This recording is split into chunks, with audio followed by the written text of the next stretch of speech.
Hello, welcome to the birdhouse. How y'all doing today? Oh, we have a lot of interesting things in here. Have you seen our barbecue aprons yet? They're very handy. They have a towel to wipe your hands on when you're barbecuing. And they laugh. I tell them, on my shift, you have to take your top off and then your bra and then nail it up real high because we good look at the boobs. With the men, I tell them, you got to take your underwear off. I'll help them take their boots off. And then they take their jeans off, and I hold on to the jeans while they hang their drawers. Nail them real high so we can look at them real good, you know. One night, 3 nights in a row, 3 weekends in a row, I had men in here at 2:15 a.m., 15 minutes before we closed. Strip start naked walking around in here. Oh, yeah, there's no reason not to get naked.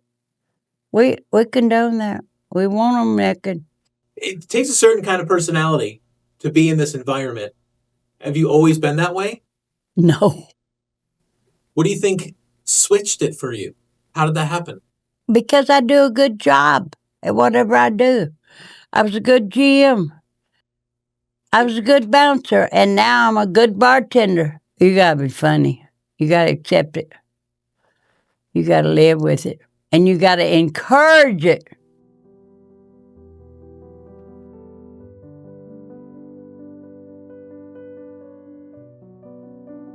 I've lived a very full life.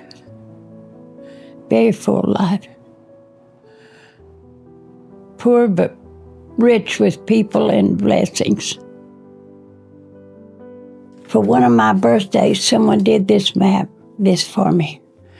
She put pictures of people that are in my life and had them all sign it and gave it to me for my birthday.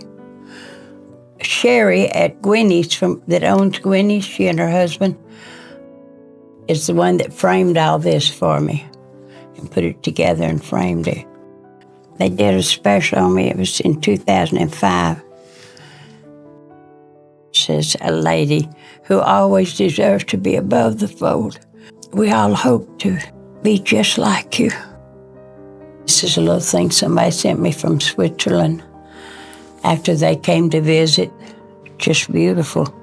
Mike Mill's sister made that and gave it to me after I had surgery in 2017. It's the one that did coat check with me at the Captain Cook for about 10 years. That one was me when I was 21. I was in nursing school and I was chairman of the social committee. Live, love, and laugh. This young man and his dad came into the birdhouse. His dad had been diagnosed with cancer, and he had always wanted to go to Alaska. And they spent about 2 hours the first day they came in. They came back the very next day and spent the whole afternoon and evening with me until they had to go to the airport. Did you see my hats, James? Well, I'd like for you to take maybe a little shot of these. I've got over 200 hats. I don't know, they're just my signature, I guess you'd say.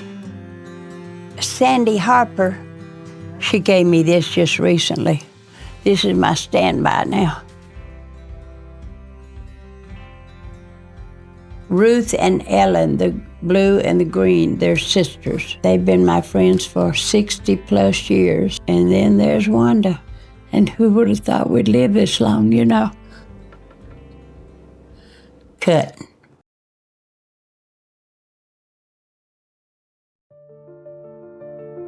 I tell them just to love every day. Be kind to others. I never know what somebody's going to think about after they leave me. And if I'm ugly, they'll remember that. Everybody's special to me, even the ones who I don't want to serve or don't like. They never know it. I stand behind that bar. I say, how are you? What can I do for you today? I don't ask them their problems, but they bring them. Because, people come to the bar to talk. All you have to do is say you and put the highlight on them as you, and then they open up. Sometimes it's more than you want to hear, like with you from me. Oh, yeah, it's not the tips, honey. It's the beauty of the place. And at Koots, we're all a family here, but mainly our customers are our family.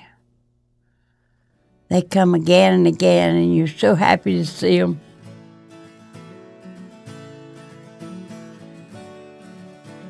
Now I have to tell you a story on Wanda. She is unquestionably a wonderful bartender and draws people to the bar like salmon to their spawning grounds. But she cannot make a drinkable margarita.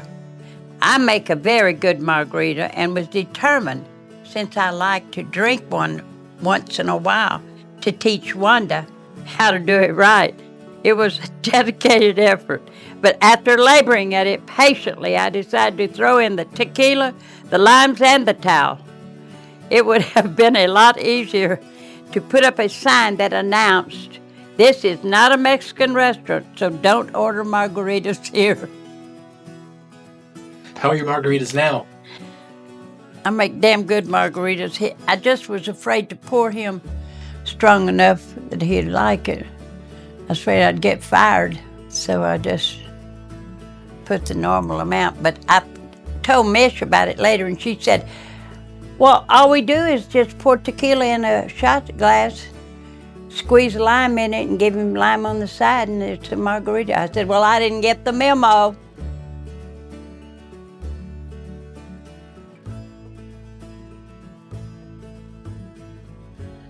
Knowing that I can come in here and get behind that bar.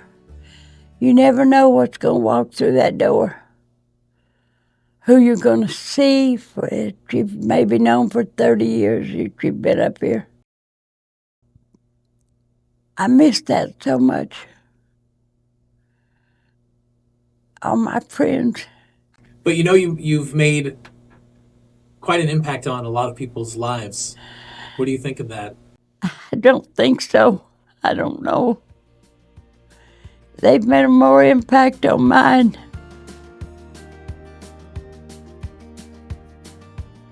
Blessed.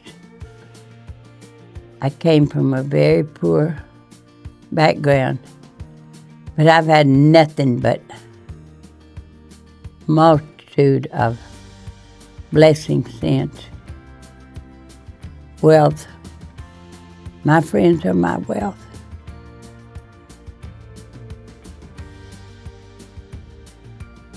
If you were gone tomorrow, what would you want everyone to know? Party! Party on! I'm serious. Just have a good party for me. That's all I have to say. Like, what was his name there? Oh, fuck, I can't. That's all I have to say about that. Gather together. Hug and love each other. And tell those funny stories about me.